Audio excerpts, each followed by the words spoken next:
Hello मेरे प्यारे साथियों, यूट्यूब चैनल लकी एजुकेशन में आप सभी का स्वागत है। जैसा कि हमारा 10th क्लास का टॉपिक क्रिया चल रहा है, पहला टॉपिक है जिसके अंतर्गत मैंने क्रिया की डेफिनेशन, परिभाषा, क्रिया के भेद और क्रिया के भेद के अंतर्गत कर्म के आधार पर क्रिया के भेद कितने होते हैं ये आपको करा दिए थे और इनके कई प्रकार के उदाहरण आपको समझा दिए गए हैं, जिसमें कि सकर्मक क्रिया और अकर्मक क्रिया, इनके आपको उदाहरण करा दिए गए हैं तथा सकर्मक क्रिया में आपके एक कर्मक क्रिया और द्विकर्मक क्रिया, इनके उदाहरण भी आपको बता दिए गए हैं और कर्म को किस प्रकार से वाक्य में पहचानेंगे ये भी आपको बता दिया गया है। इसके बाद प्रयोग एवं संरचना के आधार पर जो क्रियाएं होती हैं आपकी, आज हम अगला टॉपिक पढ़ेंगे वो है प्रयोग एवं संरचना के आधार पर क्रिया के भेद। प्रयोग एवं संरचना के आधार पर जो अपने क्रिया के भेद होते हैं वो हमारे भेद 8 प्रकार के होते हैं।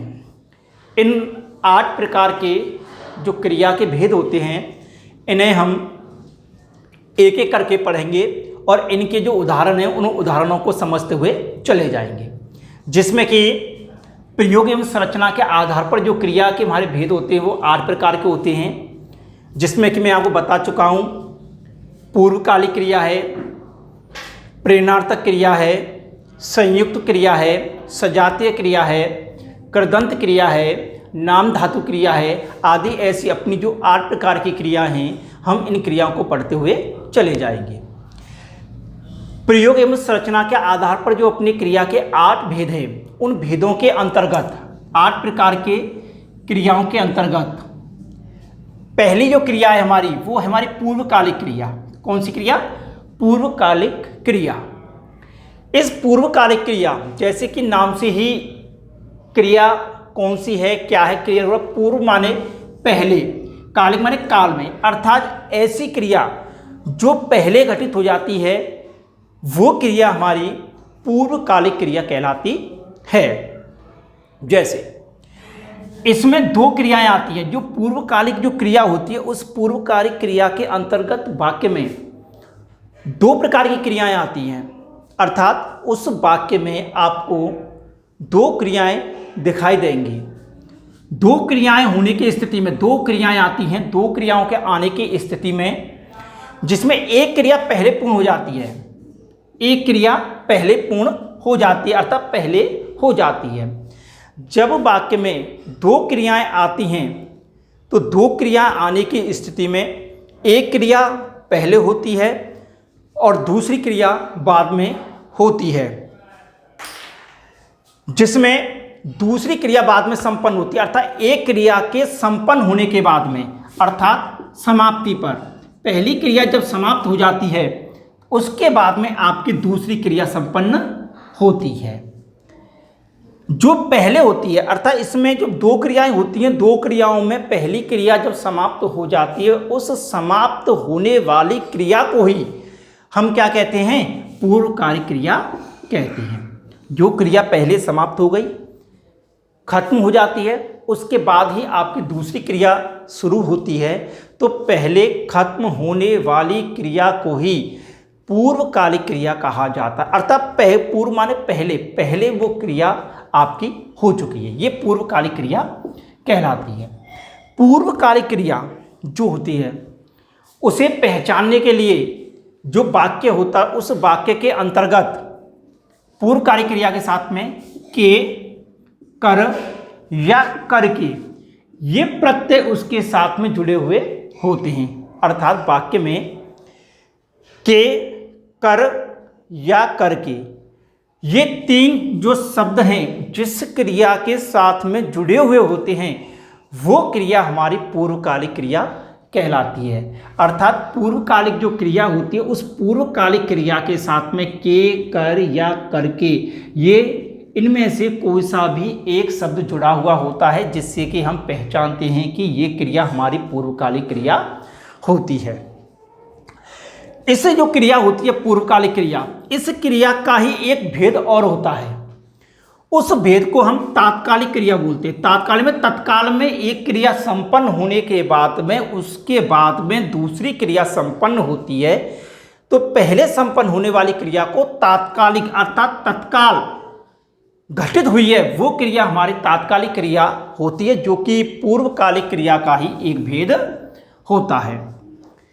जैसे एक क्रिया के समाप्त होने के बाद में, इसमें तात्कालिक क्रिया एक क्रिया समाप्त हुई उसके बाद में दूसरी क्रिया होती है और दूसरी क्रिया पूर्ण क्रिया हो जाती है, अर्थात वो क्रिया संपूर्ण होती है। वो क्रिया आपकी कौन सी क्रिया कहलाती है? तात्कालिक क्रिया कहलाती है, जो तात्कालिक क्रिया पूर्वकालिक क्रिया के अंतर्गत ही आती है।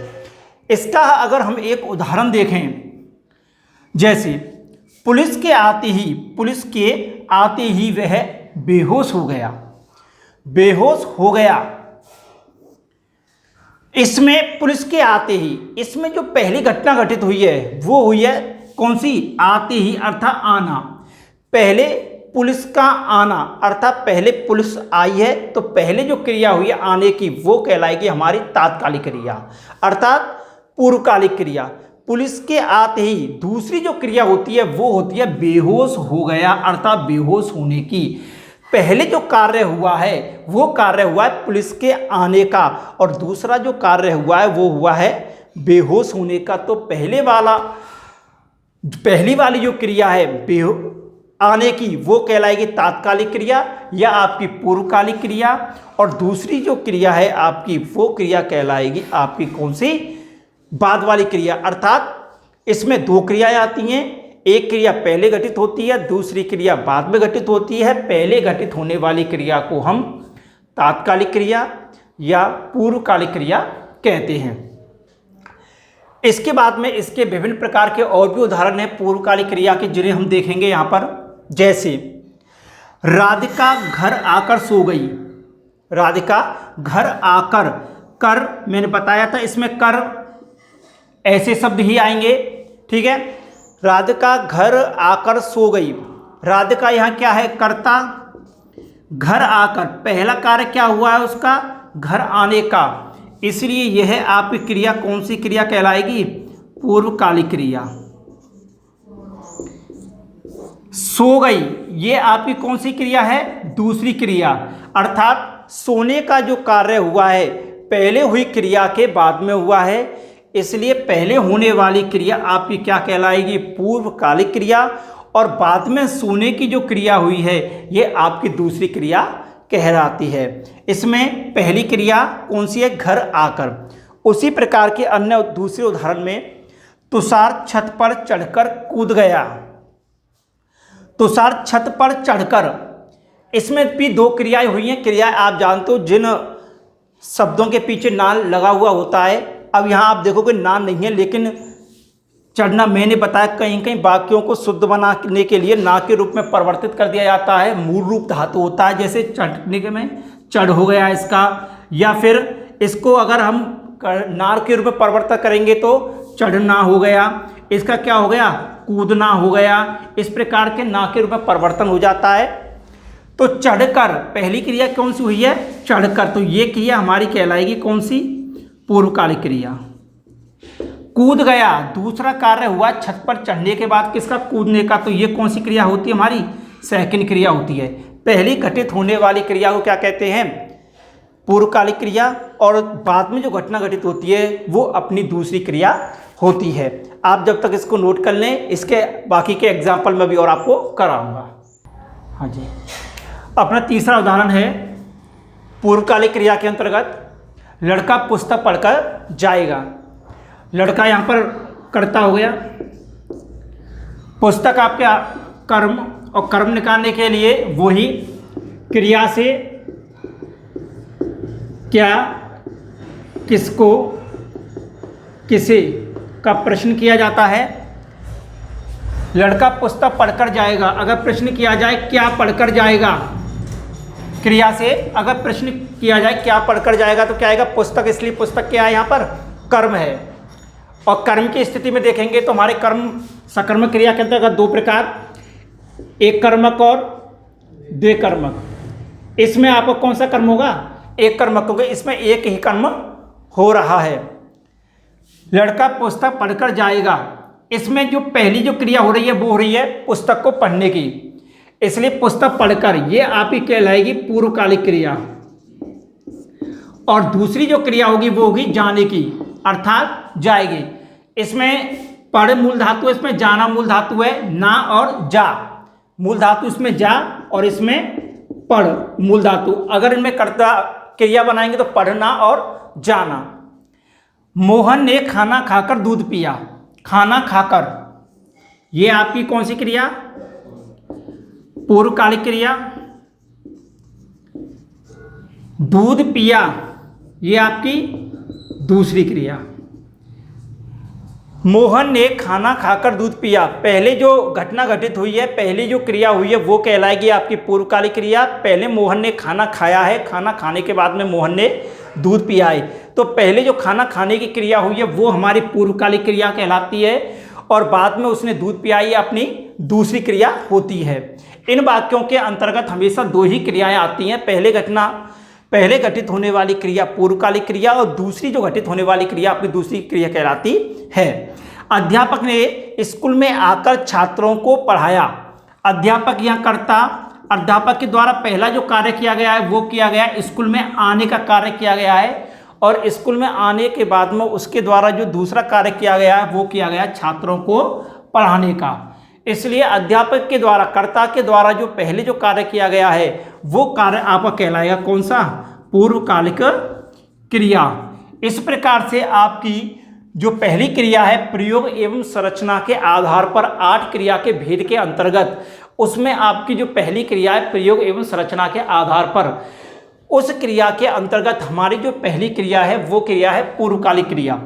पूर्वकालिक क्रिया के अंतर्गत मैं बता चुका हूं कि जिसमें कि कर्ता के द्वारा जो कार्य पहले किया जाता है और पहले किया हुआ कार्य आपके पूर्वकालिक क्रिया के अंतर्गत आता है, तथा जो दूसरी क्रिया की जाती है वो आपकी क्रिया दूसरी क्रिया होती है, लेकिन जो पूर्वकालिक क्रिया के अंतर्गत आती है वो आपके पहले जो कर्ता के द्वारा की गई क्रिया है वो आपकी पूर्वकालिक क्रिया के अंतर्गत आती है। इसके बाद हम अपनी दूसरी क्रिया देखेंगे, ठीक है। हाँ जी, आपकी प्रयोग एवं संरचना के आधार पर क्रिया के भेद के अंतर्गत दूसरी प्रकार की जो क्रिया है वो है आपकी प्रेरणार्थक क्रिया। प्रेरणार्थक क्रिया, प्रेरणार्थक क्रिया वह क्रिया होती है जिस क्रिया में जब जो कर्ता होता है अर्थात सब्जेक्ट, कर्ता स्वयं कोई कार्य ना करके किसी और को कार्य करने के लिए प्रेरित करता है। अर्थात इसमें कर्ता स्वयं कोई कार्य नहीं कर करके किसी दूसरे को कार्य करने के लिए प्रेरित करता है, वह क्रिया आपकी प्रेरणार्थक क्रिया के अंतर्गत आती है। अर्थात कर्ता स्वयं कोई कार्य ना करके किसी कार्य को करने की प्रेरणा वो दूसरे के लिए देता है या दूसरे कर्ता के लिए देता है, सब्जेक्ट के लिए, संज्ञा के लिए देता है, वो क्रिया आपकी प्रेरणार्थक क्रिया के अंतर्गत आती है। जब कर्ता स्वयं कोई कार्य ना करके किसी और को कार्य करने के लिए प्रेरित करे, अर्थात स्वयं कोई कार्य ना करे दूसरे को कार्य करने के लिए प्रेरित करे या उससे करवाए, वह क्रिया आपके प्रेरणार्थक क्रिया के अंतर्गत आती है।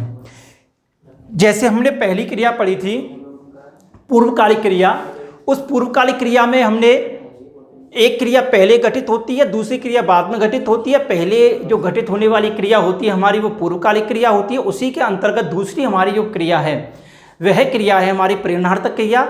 उस प्रेरणार्थक क्रिया में कर्ता स्वयं कोई कार्य ना करके दूसरे से कार्य करने के लिए प्रेरित करता है या उससे कार्य करवाता है, हम उसे प्रेरणार्थक क्रिया कहते हैं। इसके भी विभिन्न प्रकार के उदाहरणों के माध्यम से आप समझोगे। जैसे खुशी मानसी से सड़क खुदवाती है, सड़क खुदवाती है, ये सड़क खुदवाती है, ये क्या है, एक क्रिया। सड़क का खुदवाना क्या है, कि क्रिया। यहां पर खुशी क्या है, यहां पर कर्ता, खुशी कर्ता, खुशी मानसी से सड़क खुदवाती है, अर्थात जो खुशी है वो खुशी स्वयं कोई कार्य ना करके मानसी से कार्य को करने के लिए मानसिक क्या करती है, प्रेरित करती है, अर्थात उसे प्रेरणा देती है कि सड़क खुदवाने कार्य कौन करे, मानसी। कर्ता स्वयं कोई कार्य ना करके दूसरा कर्ता इसमें कार्य करता है, वो क्रिया आपकी प्रेरणार्थक क्रिया के अंतर्गत आती है। उसी प्रकार अध्यापक छात्रों से पानी मंगवाते हैं, अध्यापक छात्रों से पानी मंगवाते हैं। अध्यापक कर्ता, यहां पर कर्ता स्वयं कार्य ना करके, अर्थात अध्यापक स्वयं कार्य नहीं करता है, अर्थात किससे कार्य करवाता है, छात्रों से, अर्थात छात्रों को कार्य करने के लिए क्या देता है, प्रेरणा देता है, प्रेरित करता है, उनसे कार्य करवाता है। इसलिए ये क्रिया आपकी किसके अंतर्गत आती है, प्रेरणार्थक क्रिया के अंतर्गत आती है। आपको पहचानने के लिए इसमें यह करना है कि यहाँ कर्ता को देखना है कि कर्ता वहाँ जो क्रिया हो रही है घटित, वो क्रिया कर्ता स्वयं नहीं करेगा, अर्थात किसी दूसरे को वहाँ प्रेरित करता है कार्य करने के लिए। अगर कर्ता स्वयं कार्य ना करके किसी दूसरे को कार्य करने के लिए प्रेरित करता है, वही क्रिया आपकी कौन सी क्रिया कहलाती है, प्रेरणार्थक क्रिया कहलाती है। जैसे अध्यापक छात्रों से पानी मंगवाते, अध्यापक स्वयं पानी ना ला करके पानी मंगवाने का कार्य जो करवाते हैं, किससे करवाते हैं, छात्रों से करवाते हैं। इसलिए यहाँ पर हमारी जो क्रिया होती है वो क्रिया कौन सी होती है, प्रेरणार्थक क्रिया। अन्य उदाहरण, माँ बेटी से खाना बनवाती है। खाना बनवाना ये आपकी क्रिया हो गई। अब खाना बनवाने का जो कार्य कर रहा है वो कार्य कौन कर रहा है, बेटी। कर्ता कौन हो गया, माँ। अर्थात माँ स्वयं कोई कार्य ना करके कार्य को करने के लिए बेटी को प्रेरित करती है और बेटी के माध्यम से खाने को बनवाती है। इसलिए यहाँ पर कर्ता स्वयं कोई कार्य ना करके किसी दूसरे को कार्य करने के लिए प्रेरित करता, प्रेरणा देता, उसे करवाता है। इसलिए यहाँ पर कौन सी क्रिया होती है, आपकी प्रेरणार्थक क्रिया होती है। माँ बेटी से खाना बनवाती है। अगला है, सरपंच ने गांव में तालाब बनवाया। यहां आप देखोगे सरपंच करता है, ने गांव में तालाब बनवाया, तालाब बनवाया, ये क्या हो गया, क्रिया, तालाब बनवाना क्रिया हो गई।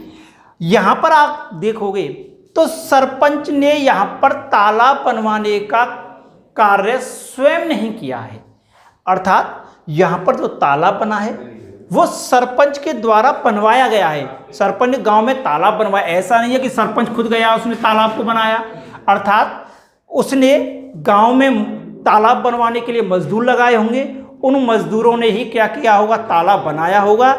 इसलिए यहाँ पर कर्ता ने स्वयं कोई कार्य ना करके किसको कार्य करने के लिए प्रेरित किया है, मजदूरों को प्रेरित किया है, लोगों को प्रेरित किया है। इसलिए यहाँ पर आपकी कौन सी क्रिया हो जाएगी, ये प्रेरणार्थक क्रिया। कविता सविता से पत्र लिखवाती है। कविता करता, कविता स्वयं कोई कार्य ना करके सविता को कार्य करने के लिए अर्थात पत्र लिखवाने के लिए प्रेरित करती है। इसलिए यहाँ पर भी आपकी कौन सी क्रिया हो जाएगी, ये प्रेरणार्थक क्रिया हो जाएगी। एक उदाहरण और देखें,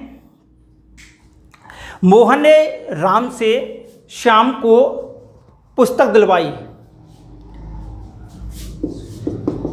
मोहन ने राम से श्याम को पुस्तक दिलवाई। मोहन, यहाँ पर एक कर्ता जो है वो कौन सा, मोहन। मोहन ने राम से श्याम को पुस्तक दिलवाई, अर्थात जो मोहन है स्वयं कोई कार्य ना करके किसी दूसरे को पुस्तक देने का कार्य कर रहा है, अर्थात स्वयं कोई कार्य नहीं कर रहा है, इसलिए किसी कार्य को करने के लिए दूसरे को प्रेरित कर रहा है। इसलिए यहाँ पर आपकी कौन सी क्रिया होगी, प्रेरणार्थक क्रिया होगी। इस प्रकार से प्रयोग एवं संरचना के आधार पर जो क्रिया के 8 भेद हैं, उन 8 भेदों के अंतर्गत आपकी 2 प्रकार की क्रियाएं, पहली पूर्वकालिक क्रिया, दूसरी प्रेरणार्थक क्रिया। आपकी ये 2 क्रियाएं आप समाप्त हो जाती हैं, इन्हें आप नोट कर लें और इसके बाद आपकी आगे की जो क्रिया बची है 6, वो एक एक करके आपको करवा दी जाएगी। ठीक है, धन्यवाद।